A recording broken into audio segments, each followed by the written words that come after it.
Hi friends, welcome back to my channel. ಎಲ್ಲರೂ ಹೇಗಿದ್ದೀರಾ? I hope ನೀವೆಲ್ಲರೂ ಚೆನ್ನಾಗಿದ್ದೀರಾ ಅಂತ ಭಾವಿಸ್ತೀನಿ. ಇವತ್ತಿನ ವ್ಲಾಗ್ ಸ್ಪೆಷಲ್ ಬಂದು ನಾವು ನಮ್ಮ ಫ್ಯಾಮಿಲಿ ಮೆಂಬರ್ಸ್ ಎಲ್ಲರೂ ಕೂಡ ಇಲ್ಲಿ ತಿರುಪತಿಗೆ ಹೊರಟಿದ್ವಿ. ಸೊ ಇಲ್ಲಿ ನಾನು, ನಮ್ಮಮ್ಮ, ಅಕ್ಕ ಮತ್ತು ಇಲ್ಲಿ ನನ್ನ ಹಸ್ಬೆಂಡ್ ಮತ್ತು ನನ್ನ ಹಸ್ಬೆಂಡ್ ಅವ್ರ ಅಣ್ಣ ಎಲ್ಲರೂ ಒಂದು ಕಾರಲ್ಲಿದ್ವಿ. ಸೊ ಇನ್ನೊಂದು ಕಾರಲ್ಲಿ ಇನ್ನೂ ಸ್ವಲ್ಪ ಜನ ಇದ್ದರು. ಸೊ ಯಾರ್ಯಾರು ಏನು ಅಂತ ನೀವು ನೋಡಿದ್ರೆ ಗೊತ್ತಾಗುತ್ತೆ. ಸೊ ನಾವು ಹೋಗಿದ್ದು ಅರೌಂಡ್ 6 o'clock ನಾವು ಮನೆ ಬಿಟ್ಟಿದ್ದು. ಸೊ ರೀಚ್ ಆಗಷ್ಟಲ್ಲಿ ಹೊಸಕೋಟೆಗೆ ರೀಚ್ ಆಗಷ್ಟಲ್ಲಿ ಒಂದು 7:30 ಆಗಿತ್ತು. ಲೇಟಾಗೇ ಹೋಗಿದ್ದು. ಅರೌಂಡ್ 12:30 ಹಾಗೆ ನಾವು ತಿರುಪತಿ ರೀಚ್ ಆದ್ವಿ. ನೀವಿಲ್ಲಿ ನೋಡಿದ್ರೆ ಗೊತ್ತಾಗುತ್ತೆ, ಅಷ್ಟೊತ್ತಿನಲ್ಲೂ ಕೂಡ ಇಷ್ಟೊಂದು ರಶ್ ಇತ್ತು, ನಿಮಗೆ ಗೊತ್ತಾಗ್ತಿದೆ.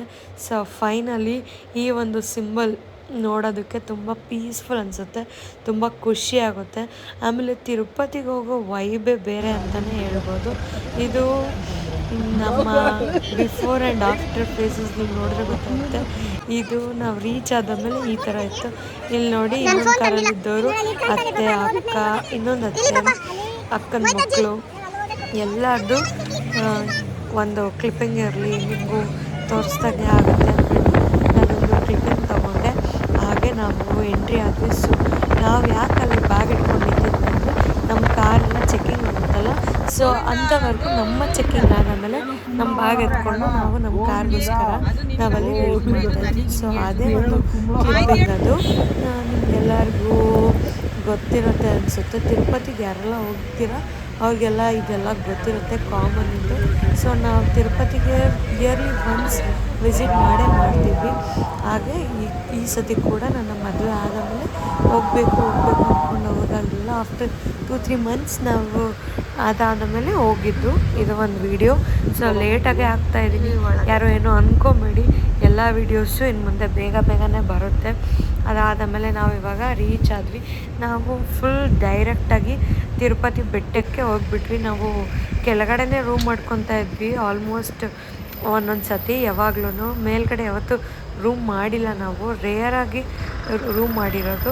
ಬಟ್ ನಮಗೆ ಗೊತ್ತಾಗದೆ ನಾವು ಇವಾಗ ರೂಮ್ ಮಾಡಿಬಿಟ್ಟಿದ್ದೀವಿ. ಹೇಗೆ ರೂಮ್ ಮಾಡಿದ್ವಿ ಏನು ಅಂದರೆ ಅದೊಂದು ಸ್ಟೋರಿ ನಿಮ್ಗೆ ಇಲ್ಲಿ ನೀವೀಗೆ ವಾಚ್ ಮಾಡ್ತಾಯಿರಿ, ಗೊತ್ತಾಗುತ್ತೆ. ಸೊ ನಾವು ದೇವ್ರ ದರ್ಶನಕ್ಕೆ ಅಂತ ನಾವು ಪ್ಲ್ಯಾನ್ ಮಾಡ್ಕೊಂಡು ನೆಕ್ಸ್ಟ್ ಡೇ ದರ್ಶನಕ್ಕೆ ಅಂತ ಹೋಗಿದ್ದು. ಸೊ ಎಲ್ಲನೂ ಫ್ರೀನೇ ಅಂತ ಅನ್ಕೊಬೋದು. ನಾವು ಹೋಗಿದ್ದು ಖರ್ಚು ಅಂದರೆ ನಮ್ಮದು ಒಂದು ಡೀಸೆಲ್ ಖರ್ಚಿರ್ಬೋದು ಅಷ್ಟೇ. ನೀವು ಇಲ್ಲಿ ನೋಡ್ತಾ ಇದ್ರೆ ಎಲ್ಲರೂ ರೆಡಿಯಾಗಿ ಕೂತಿದ್ದೀವಿ. ಈ ರೂಮ್ ಕೂಡ ಫ್ರೀ ರೂಮೇ ನಾವು ಹೋಗಿದ್ದಿದ್ದು. ಈ ಸತಿ ಎಲ್ಲನೂ ಹೀಗೆ ಇತ್ತು. ಇಲ್ಲಿ ನಮ್ಮ ಅಣ್ಣ ಇದ್ದಾರೆ, ಎಲ್ಲರೂ ಇದು ಬೆಳಗಿನ ವಿಡಿಯೋ. ಎಲ್ಲರೂ ನಿಮ್ಗೆ ಹಾಯ್ ಮಾಡ್ತಾ ಇದ್ದಾರೆ ವಿಡಿಯೋದಲ್ಲಿ. ಏನಂತಂದರೆ ರೂಮ್ದು ಕತೆ ಹೇಳಲೇಬೇಕು, ಗಂಡು ರೆಡಿ ಈ ಸ್ಟೋರಿ ಅಂತ ಹೇಳಲೇಬೇಕು. ನಾವು ಮೇಲ್ಗಡೆ ಹೋಗ್ಬಿಟ್ಟು ರೂಮ್ ಮಾಡೋಣ, ಪ್ರೈವೇಟ್ ರೂಮ್ಸ್ ಇರುತ್ತೆ ಅಂದ್ಬಿಟ್ಟು ನಾವು ಹೋಗ್ಬಿಟ್ವಿ.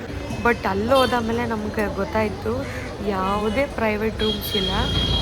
ನೀವು ಯಾವ್ದಾರ ಹೋಗ್ಬೇಕಾದ್ರೆ ಇದೊಂದು ಎಚ್ಚರಿಸ್ಕೊಳ್ಳಿ. ಮೇಲ್ಗಡೆ ಹೋದಾಮೇಲೆ ಯಾವುದೇ ಪ್ರೈವೇಟ್ ರೂಮ್ಸ್ ಇಲ್ಲ, ಬರೀ ತಿರುಪತಿ ಅವ್ರದ್ದು TTD ಅವ್ರದ್ದು ಆನ್ಲೈನ್ ಬುಕ್ಕಿಂಗ್ಸ್ ಅಷ್ಟೇ ನಿಮಗೆ ಸಿಗೋದು. ನೀವು ಹೋಗೋಕ್ಕೂ ಮುಂಚೆ ಇದೊಂದು ಗ್ಯಾಪ್ನ ಇಟ್ಕೊಂಡು ಹೋಗಿ, ನೀವು ಕೆಳಗಡೆನೇ ರೂಮ್ ಮಾಡ್ಕೊಂಡು ಇದ್ಬಿಡಿ, ಮೇಲೆ ಮಾತ್ರ ಹೋಗ್ಬಿಡಿ, ಇಲ್ಲ ಬುಕ್ ಮಾಡ್ಕೊಂಡು ಮೇಲ್ಗಡೆ ಹೋಗಿ. ನಾವು ಲೇಟ್ ನೈಟ್ 1 o'clock 2 o'clock ಹೋದ್ವಿ. ನೋಡಿದ್ರೆ ಹುಡುಕಿದ್ವಿ ಒಂದು ಅರೌಂಡ್ 2 o'clock 3 o'clockವರೆಗೂ ಹುಡುಕಿದ್ವಿ. ನಮಗೆ ಯಾವುದೇ ರೀತಿಯ ರೂಮ್ ಸಿಕ್ಕಲಿಲ್ಲ. ಆಮೇಲೆ ಫಸ್ಟ್ ನಾವು ಹೋಗಿದ್ದೇನೆ ನಾರ್ಮಲ್ ಟಿಕೆಟ್ಸ್, ಫ್ರೀ ಟಿಕೆಟ್ಸ್ನ ಇಸ್ಕೊಂಡ್ವಿ, 300 rupees. ಅದೇನೋ ಬೇಗ ಆಯಿತು, ಒಂದು ½ an hour 1 hour ಕ್ಯೂ ಅಲ್ಲಿ ನಿಂತ್ಕೊಂಡ್ವಿ. ನಮಗೆ ಟಿಕೆಟ್ ಸಿಕ್ತು, ಈಸ್ಕೊಂಡ್ವಿ, ಬಂದ್ವಿ. ಆದರೆ ನಮಗೆ ರೂಮ್ ಸಿಗೋಕ್ಕೆ ಅಷ್ಟು ಕಷ್ಟ ಆಯಿತು. ಬಟ್ ನಮ್ಮ ಅಕ್ಕ ಮತ್ತು ಅಣ್ಣ ಇಬ್ಬರು ಸೇರಿ ಏನೋ ಒಂದು ಇದು ಮಾಡಿ 500-1000 ಆ ಥರ ಇವ್ರಿಗೆ ಪೊಲೀಸವ್ರಿಗೆ ದುಡ್ಡು ಕೊಟ್ಟು ರೂಮ್ ಟಿಕೆಟ್ಸ್ ಕೀಸ್ ಎಲ್ಲ ಇಸ್ಕೊಂಡು ಬಂದರು. ಸೊ ನಮಗೆ ಆ ಟಿಕೆಟ್ ಸಿಕ್ಕಿದ್ದೆ ರೂಮ್ದು 9 o'clock ಮಾರ್ನಿಂಗ್. ಸೊ ಕಾರಲ್ಲೇ ಮಲ್ಕೊಂಡು ಇದ್ದು ಬೆಳಗ್ಗೆ ಬ್ರೇಕ್ಫಾಸ್ಟ್ ಎಲ್ಲ ಮಾಡ್ಕೊಂಡು ಆಮೇಲೆ ಹೋಗಿ ನಾವೆಲ್ಲರೂ ರೆಸ್ಟ್ ಮಾಡಿ ನಾವಿಲ್ಲಿ ಬೇರೆ ಟೆಂಪಲ್ಸ್ಗೆಲ್ಲ ವಿಸಿಟ್ ಮಾಡ್ತಾಯಿದ್ದೀವಿ. ನಿಮಗೆ ನೋಡಿದ್ರೆ ಗೊತ್ತಾಗುತ್ತೆ. ಸೊ ನಮಗೆ ಇದ್ದಿದ್ದು ನೆಕ್ಸ್ಟ್ ಡೇ 4 o'clockಗೆ ದರ್ಶನ ಇದ್ದಿದ್ದು. ಸೊ 4 o'clock ಟು ನಮಗೆ ಅರೌಂಡ್ 8:30-9 ಆಯಿತು. ಸೊ ಅದೆಲ್ಲ ದರ್ಶನ ಮುಗಿಸ್ಕೊಂಡು ಅಲ್ಲೇ ಪ್ರಸಾದ ತಿನ್ಕೊಂಡು ಇದು ವಿಡಿಯೋ ಬಂದು next day vlog. Next day ಇಲ್ಲಿ ತಿರುಪತಿದು ಅಂದರೆ ಪಾದ ಇಟ್ಟಿದ್ದಾರೆ ಅಂತ ಅಂದ್ಬಿಟ್ಟು ಇದು ಒಂದು ಪ್ಲೇಸ್ ನಾವು ಯಾವತ್ತೂ ನೋಡಿರಲಿಲ್ಲ, ಇದು ಒಂದು ಇರಲಿ ಅಂದ್ಬಿಟ್ಟು ಆ ಪ್ಲೇಸ್ ಕೂಡ ನೋಡೋಕೆ ಹೋಗಿದ್ವಿ. ಹಾಗೆ ಅದೇ ರೋಡಲ್ಲೇ ಆಂಜನೇಯ ಎಲ್ಲನೂ ಇದೆ, ತುಂಬ ಪ್ಲೇಸಸ್ ಇದೆ. ಸೊ ಅದೆಲ್ಲ ವಿಸಿಟ್ ಮಾಡಿಕೊಂಡು ನಾವಿಲ್ಲಿ ಹೊರಡ್ತಾ ಇದ್ದೀವಿ. ತುಂಬ ಸಖತ್ತಾಗಿತ್ತು, ಪೀಸ್ಫುಲ್ ಆಗಿತ್ತು. ಬಟ್ ಏನಂತಂದರೆ ನಾಲೆಜ್ ಇರಬೇಕು. ನಾವು ತುಂಬ ವರ್ಷದಿಂದ ಹೋಗ್ತಾ ಇದ್ದೀವಿ, ಬಟ್ ನಮಗೆ ಯಾವತ್ತೂ ಗೊತ್ತಿಲ್ಲ ಅಲ್ಲಿ ಪ್ರೈವೇಟ್ ರೂಮ್ಸ್ ಇಲ್ಲ, ಬುಕ್ಕಿಂಗ್ ಮಾಡಿದ್ರೆ ಮಾತ್ರ ರೂಮ್ಸ್ ಇರುತ್ತೆ ಅಂತ.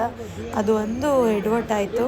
ಅದಾದಮೇಲೆ ಇಲ್ಲಿ ಗೊತ್ತಲ್ವಾ ಸ್ವಲ್ಪ ಎನರ್ಜಿ ತಗೊತಾ ಇದ್ದೀವಿ. ನೀರು ಜ್ಯೂಸ್ ಅದು ಇದು ಕೊಟ್ಟು ಮಾತಾಡ್ತಾ ಇದ್ದಾರೆ. ಏನಿಲ್ಲ, ಹೆಂಡ್ರು ಮಕ್ಳಿಗೆ ಏನು ತಿರ್ಕೊಂಡು ತಿನ್ಲಿ ಅಂತ ಬಂದವೆ ಅಷ್ಟೇ. ಹೋಗೋರೆ ಏನೋ ಯಾವಾಗೋ ಬರ್ಲಿ ಫೋನ್ ಮಾಡಿದ್ರು ಬೆಳಗ್ಗೆಯಿಂದ, ಬರ್ತಾ ಇದೀವಿ ಅಂತ ಹೇಳ್ತಾ ಅವ್ರ ದೊಡ್ಡಪ್ಪಂಗೆ ಹೂವ ಅಂತಂದ. ಸಾಕು ಅಷ್ಟೇ. ಅವ್ರ ಹಸ್ಬೆಂಡ್ ಇಲ್ಲ ಅಂತ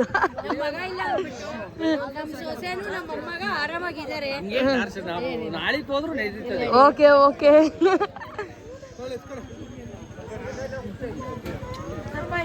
ಮೋಯ್ತಾ ನಿಮ್ಮ ಮಮ್ಮಿ ಆರಾಮಾಗಿದ್ದಾರಾ? ಮಮ್ಮಿ ಮತ್ತೆ ಅಕ್ಕ ಫುಲ್ ಹ್ಯಾಪಿನಾ? ನೀನು ಏನೇನ್ ತಿಂದೆ?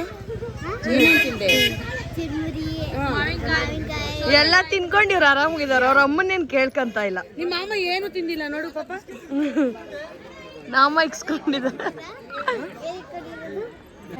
ನೋಡಿದ್ರೆ ನನ್ನ ಫ್ಯಾಮಿಲಿ ಮೆಂಬರ್ಸ್ ಎಲ್ಲರೂ ಹೋಗಿದ್ದೀವಿ. ಇನ್ನೂ ಸ್ವಲ್ಪ ಜನ ಮಿಸ್ ಆಗಿದ್ದಾರೆ, ಅವರೆಲ್ಲರೂ ನಮ್ಮ ಜೊತೆ ಬಂದಿರಲಿಲ್ಲ. ಸರ್ ಯಾಕಂದರೆ ಇರುತ್ತಲ್ವ, ಬೇರೆ ಬೇರೆ ಪರ್ಸ್ನಲ್ ರೀಸನ್ಸ್ ಇರುತ್ತೆ.